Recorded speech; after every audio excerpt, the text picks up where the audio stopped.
जय हिंद दोस्तों, स्वागत है आप सभी का अपने YouTube channel Waseem student classes में। चलिए दोस्तों, डिक्टेशन स्टार्ट करते हैं 5 सेकंड बाद। Ready, start. उपाध्यक्ष महोदय, वित्त मंत्री को देश की आर्थिक स्थिति और निर्धनता के संबंध में जितनी जानकारी प्राप्त होती है उतनी किसी अन्य मंत्री को संभव नहीं होती। बजट बनाते समय वैसे तो बजट में आय व्यय का ब्यौरा होता ही है, लेकिन मूल रूप में देश की आर्थिक नीतियों में किस प्रकार का परिवर्तन हो तथा किस मार्ग पर वह देश को चलाना चाहते हैं, सरकार का लक्ष्य क्या है, इन सब नीतियों का बजट में विवरण होता है। हमारे वित्त मंत्री चाहे जिस पद पर भी रहे हों, चाहे वे मुख्यमंत्री रहे हों या केंद्रीय सरकार में रहे हों, उन्होंने शानदार काम किया। जिस समय उन्होंने बजट प्रस्तुत किया उस समय देश को और विशेष रूप से गरीबों को उनसे बहुत सी आशाएं थी। देश में लगभग 6 लाख गांव हैं, उनमें जो बेरोजगारी है, गरीबी है, उसके संबंध में देश की जनता को उनसे बड़ी आशाएं थी और जनता देखना चाहती थी कि इस अवसर पर सरकारी नीतियों के द्वारा देश को वे क्या मार्गदर्शन देना चाहते हैं। Para change. इस दृष्टि से 3 महत्वपूर्ण बातें इस समय देश के सामने थी। देश का आर्थिक विकास तेजी से हो, अधिक लोगों को काम मिल सके और मूल्यों में स्थिरता आए। जहां तक इन 3 उद्देश्यों का संबंध है, हमने देखा कि उस ओर कुछ प्रयत्न हुए हैं। विशेष रूप से गरीबी हटाओ के संबंध में इस देश में जो चर्चा चल रही है, इस बजट में कुछ सीमा तक उसका उल्लेख मिलता है, क्योंकि जितने भी प्रत्यक्ष कर लगे हैं वे ज्यादातर धनी लोगों पर और विशेष रूप से शहर के लोगों पर लगाए गए हैं। इस तरह से जो एक प्रकार की आर्थिक असमानता हमारे देश में चल रही है, उसको दूर करने का प्रयत्न अवश्य किया गया है। Para change.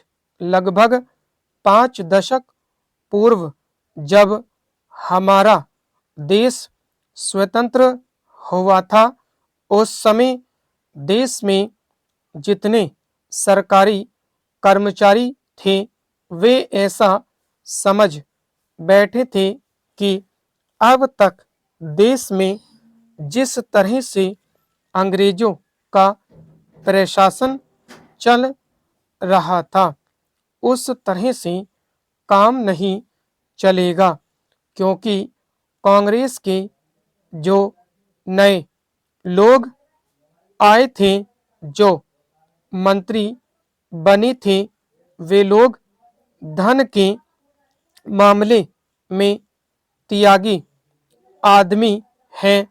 धन से उनको मोह नहीं है, लेकिन बाद में उन्होंने देखा कि हमारे मंत्री लोग भी उसी तरह से शानदार जीवन पसंद करने लग गए जिस तरह से अंग्रेज करते थे। पैराचेंज।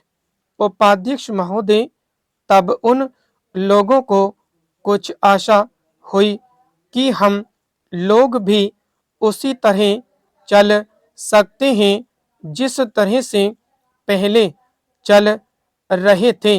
लेकिन अभी हाल में जो चुनाव हुआ उससे देश के धनिकों के मन में बड़ा संदेह पैदा हुआ कि इस चुनाव के बाद उनकी स्थिति वैसी नहीं रहेगी जो अब तक चली आती रही है। गरीबों और अमीरों के बीच में अब तक जो बहुत बड़ा अंतर चला आ रहा था उसको अब तेजी से दूर करने का प्रयत्न किया जाएगा।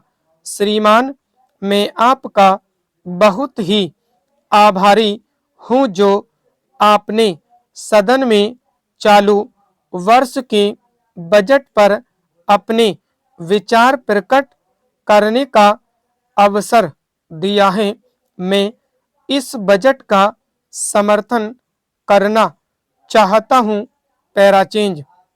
श्रीमान, मैं सबसे पहले अपने दल के नेता प्रधानमंत्री को इस बात के लिए बधाई देना चाहता हूं कि उनके नेतृत्व में देश में कांग्रेस दल को स्पष्ट बहुमत मिला और इसके परिणाम स्वरूप यहां पर केंद्र में एक ऐसी सरकार का गठन हुआ जो कि देश में वास्तव में समाजवाद लाना चाहती है।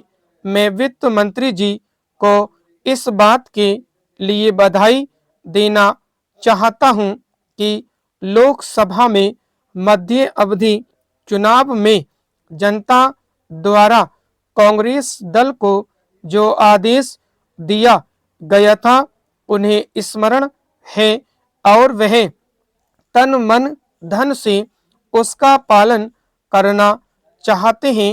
वह आदेश था देश में सामाजिक और आर्थिक विषमता दूर करने का, देश से गरीबी, बेकारी और बेरोजगारी को हटाने का और देश के जो पिछड़े हुए हिस्से हैं उनका पूरा विकास करने का, साथ ही साथ इस बात का भी आदेश था कि देश के अंदर इस प्रकार की सामाजिक और आर्थिक व्यवस्था पैदा की जाए जिसके अंतर्गत जनता शोषण से मुक्त हो सके। श्रीमान, यह ठीक है कि देश में कृषि के क्षेत्र में उत्पादन में वृद्धि हुई है, परंतु इसके साथ ही साथ यह भी दृष्टि में रखना चाहिए कि लागत में भी पूरी वृद्धि हुई है। इसके लिए आवश्यक है कि सिंचाई के साधन बढ़ाए जाएं और अधिक उन्नत बीजों का प्रयोग किया जाए। आज कृषकों को कृषि के यंत्र मिलने में बहुत कठिनाई हो रही है। जैसे छोटे छोटे ट्रैक्टरों का देश में बड़ा अभाव है।